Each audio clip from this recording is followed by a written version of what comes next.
can't fucking wait. This is gonna be lit. Hey guys, welcome back to the Fighters Replay. My name is Kay and this is Rob, and today we are going to get into UFC 299, O'Malley versus Vera, the rematch, except this time for the bantamweight title on the line. Exciting fight card. Even the prelims, early prelims are exciting. I mean, it's going to be a fun night in Miami, I can tell you that. But starting off tonight, we're going to be discussing the main card.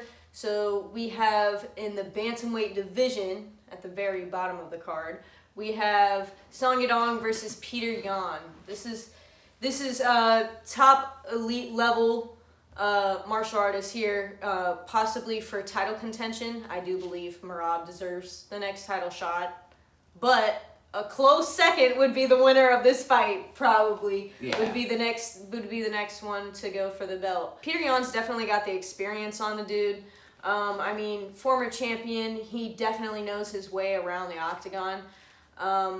But he's coming off of some losses, and some of them were bullshit losses. Some of them were close decisions. Some of them were blowouts. Yeah, but overall, Petr Yan has never given us a boring fight. Yeah, he's only lost to top tier competition. The last people he's lost to are either champions or former champions or future champions. And sadly, I do think that night will be a future champion. I think Yadong is a future champion. I think he's elite level. I think he is up and coming. He's so fast. His well-roundedness, his speed, his strength. He's just on top of his game. I mean, he's unstoppable. So it's going to be fun to see, him go up against former champ Petr Yan. I kind of am scared to see what might happen, but I'm just gonna leave it at that. With that being said, I'm gonna say that I think Yadong gets a round 3 decision. Yeah, man, I don't see neither one of these guys lose. I don't want to see neither one of them get knocked out. I do think Petr is the more skilled fighter, but I think that Yadong is just gonna be so much more powerful and bigger, and I see him getting a second round TKO. In the next bout, in the welterweight division, we have Gilbert Burns versus Jack Della Maddalena. Jack Della Maddalena showed a lot of improvements in the fight with Kevin Holland. There's definitely a lot of good striking potential. In the fight before that, I think he got a bit exposed with his ground game. There's a lot of improvements that needs to be made there. Gilbert, the better mixed martial artist, he's great. Gilbert's a great grappler. I think I could easily see a Gilbert getting Jack to the ground, getting a round 2 submission. I think this fight goes a lot like how his fight with Neil Magny went. I think Gilbert's just kind of muscled through him. Jack definitely showed a lot of holes in his wrestling game in the Bazio fight, but he made a lot of adjustments. He came back in that Kevin Holland fight, and that is a true testament to just work and training and a good team around you. And I do believe that JDM has that.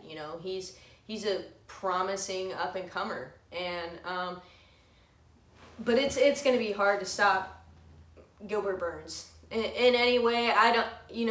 Respectfully, I don't see him getting on top of Gilbert Burns in any aspect of the fight. I think he can land a few good blitzes, start landing some combos, but realistically, Gilbert Burns is going to take this fight to the ground. And I think that's where the fight is going to be in his world. Yeah, exactly, and take the round from there. But with that being said, I think Gilbert Burns gets a unanimous decision win. I do think JDM is good enough to not get submitted, but there is a high possibility that he gets submitted. I think there's a high possibility that in this next bout of Kevin Holland versus Michael Venom Page, I think there's a high possibility that Kevin Holland knocks him out in the first round. MVP's a great fighter. He's definitely talented. He's gotten crazy knockouts, but he has knockouts against people who are like a bit of a less in competition. This is the UFC. This is a very much higher level. He is 35. I think that his age might show. I just think that this is going to be a whole completely different level than what he's used to. Or I could be wrong. He might get some stupid fucking knockout. But I think Kevin Holland's gonna knock him out in either round 1 or 2. I think MVP is gonna get some crazy blitzes off in the first round. Everybody knows his crazy, open stance and the, karate kickboxing type style, but I don't think that's gonna be anything foreign to Kevin Holland.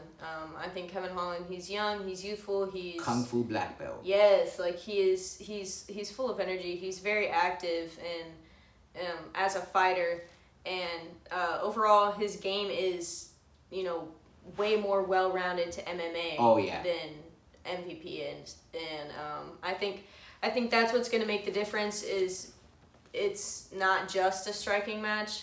As much as I think this fight is going to be just a striking display and end up in a decision for Holland, I can't see this being, I can see Kevin, just saying fuck it and taking him down and getting a fucking submission. That's what I'm saying. I can see him, see it. But I only see it if he gets hurt by Michael. I agree. In like a crazy blitz. I can see a knee from either side ending the night, honestly. I can see either one of them getting hit with a crazy ass knee, like crazy knockout. For some reason, I can just see it. Or it might be boring. Or it might be a boring decision. Which I don't want to say it's a boring decision. I think it's going to be an exciting, close decision. That's my prediction for this fight. You know what fight will not disappoint though? The co-main event, the 5-round main event lightweight division of Dustin Poirier versus Bernard Saint-Denis. This is definitely going to be a fucking war. This is going to be brutal. We are going to watch this man go to war. But I want to lean on experience. I lean on experience a lot, and I'm going to do it this time. Since it's 5 rounds, I think that heavily favors Dustin. I don't think Benoit has ever gone 5 rounds before. Do we know if he has that type of cardio? We hearing a lot of hype, but we going to find out. But I'm leaning on Dustin to get a 5-round war decision. Yeah, I think Dustin is definitely going to be more effective in the later rounds. His experience and his cage time is going to definitely have an effect on Benoit, but the Frenchman is promising. Absolutely, is promising. Yeah. He is I think he's most dangerous in the first round and early start of the second round. I think if it goes to the third round, Dustin is winning the fight. I think if it goes past the third round, I see Dustin winning the fight. Whether, Dustin submits him after the third round or gets a decision win, that's up to Dustin. But I see him winning the fight if it goes past the third round. But I do see a possibility of Saint-Denis getting a crazy submission. Yeah, submission Definitely or knockout or something in the early rounds if he starts off hot enough. But it's going to be hard up against Dustin Poirier. I mean, he's seen so much in the cage, so he's definitely going to be on high alert. But he's never lost twice. Dustin has never lost twice. Never twice in a row. It's going to be exciting matchup in the lightweight division. But moving on, I'm excited for the next 5-round fight as well. Oh yeah, the very highly anticipated Sugar Sean O'Malley versus Chito Vera. Marlon Chito Vera in the bantamweight division for the bantamweight strap. Sean's never gone 5 rounds. Sean Chito has. Yes. Do we know if that might just be because Sean is too good because nobody's able to push him to that. But I think if somebody can, it's definitely Chito. And this is definitely a question that we can ask. Is Chito good enough to survive earlier on with Sean? I think he might be. However, I don't think Sean will let up. I do definitely can see Sean getting so I think Sean gets a submission win. I think Sean lights him up on the feet, but starts to get frustrated. I think either Chito or him shoots. I think it ends up on the ground somehow. And I think Sean surprises everybody and pulls a submission out his bag. It's a hot take, but that's what I think will happen.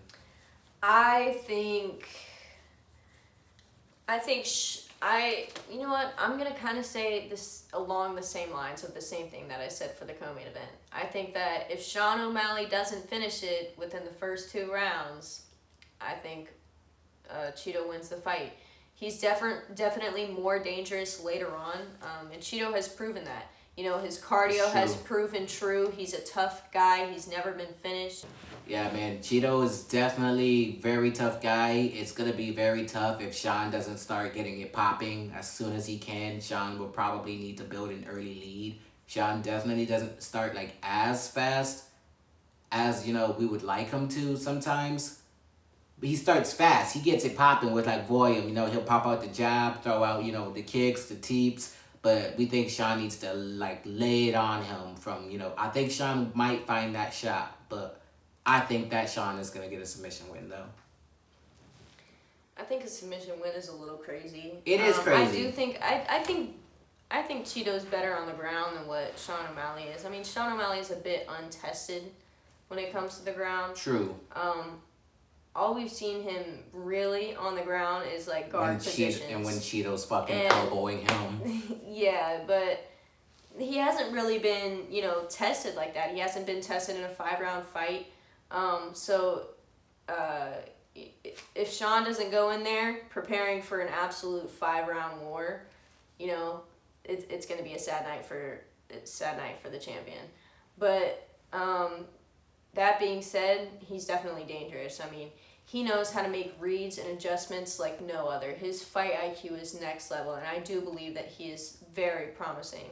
And with that being said, I think Sean O'Malley can finish him in round 2, or Marlon Vera wins via unanimous decision. That is my prediction. But what do you think is going to happen? What do I think is going to happen? I think Sean O'Malley is going to knock him out. But I don't want to say that because I like Cheeto. And, you know, I think he's a tough-ass motherfucker. I don't see Cheeto getting crazy chinned unless it's by, like, a knee. That's the only thing that I see him getting crazy chinned by. I don't see a punch getting through to Cheeto Vera. You know what I'm saying? I can see a few flurry of punches getting to Cheeto Vera and getting him up against the cage and maybe getting, like, him into a bad position. But I don't see a singular punch like what, you know, O'Malley is, you know, kind of known for, is that singular cross. You know, like, yeah. I don't see that putting Marlon Vera's lights out. The only thing I see putting out Cheeto's lights is a knee. But here's the problem with that. A lot of the times, it's not really even the power that, like, puts a lot of people out with Sean. It's not even the power. It's the timing. And timing gets everybody. Power may not work on everybody, but timing will always be, you know, power. Yeah, and Sean O'Malley's timing is impeccable. Elite. You saw it in the Aljo fight where he became the bantamweight champ. You know, Lord knows everybody's seen it. It's free on fucking YouTube. You know? It was the next day. Next day. That shows how much the UFC believes in Sean O'Malley. But, you know, Sean O'Malley does have a lot of potential. This young in his career. But, you know, we're going to see. We'll see this Saturday.